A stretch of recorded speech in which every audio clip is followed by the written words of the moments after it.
Welcome to our channel.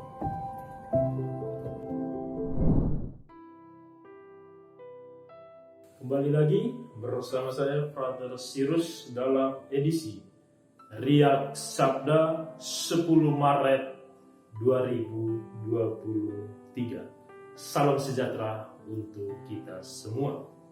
Di mana pada hari ini kita telah mendengar bacaan Injil dari Injil Matius, di mana dikisahkan di sini perumpamaan tentang penggarap kebun anggur.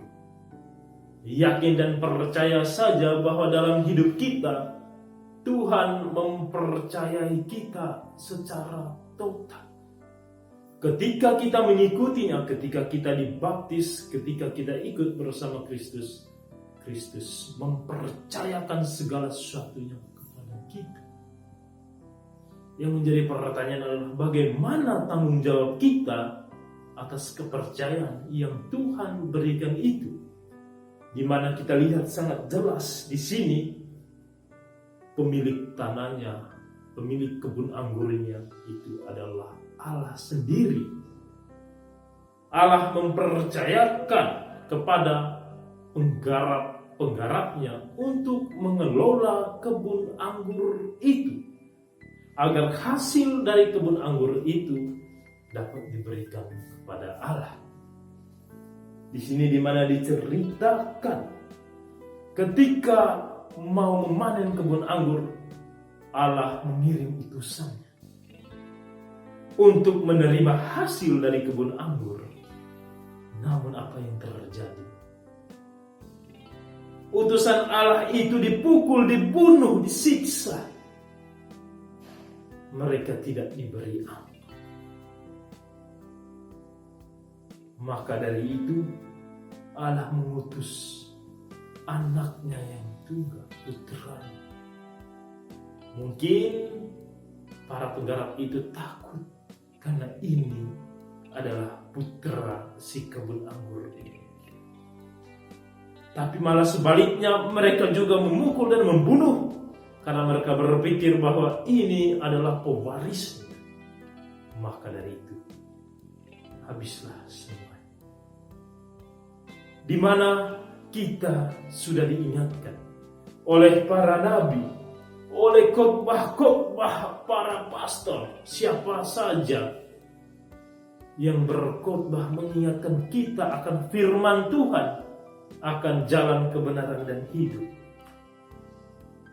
Yang menjadi pertanyaannya adalah apakah kita mendengar khotbah itu, atau kita mengabaikannya, atau malah kita menolaknya, sehingga Yesus yang datang pun kita tidak menghiraukan.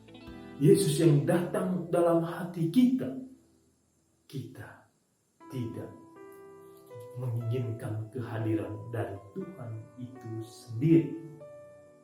Bapak, Ibu, dan saudara-saudari yang terkasih di dalam Tuhan kita Yesus Kristus, mari kita yang dipercaya oleh Tuhan untuk mengelola kebun anggur ini, khususnya kita, mungkin para uskup, para pastorkah, biarawan-biarawati yang dipercaya untuk menjaga kebun anggur Tuhan. Apakah kita egois? Bagaimana sikap kita? Bagaimana tanggung jawab kita kepada Tuhan atas kepercayaan yang Tuhan berikan itu kepada kita? Sebagai seorang awam, bagaimana kita mempertanggungjawabkan itu dalam kehidupan sehari-hari? Apakah sungguh saya mewartakan kasih Kristus? Ataukah kehadiran saya membawa kegembiraan? Atau kehadiran saya membawa duka bagi orang lain? Maka dari itu, mari kita bertanya dalam hati kita masing-masing. Kira-kira bentuk tanggung jawab apa yang dapat saya buktikan kepada Tuhan? Kemuliaan kepada Bapa dan Putera dan Roh Kudus, seperti pada permulaan, sekarang, selalu, dan sepanjang segala abad.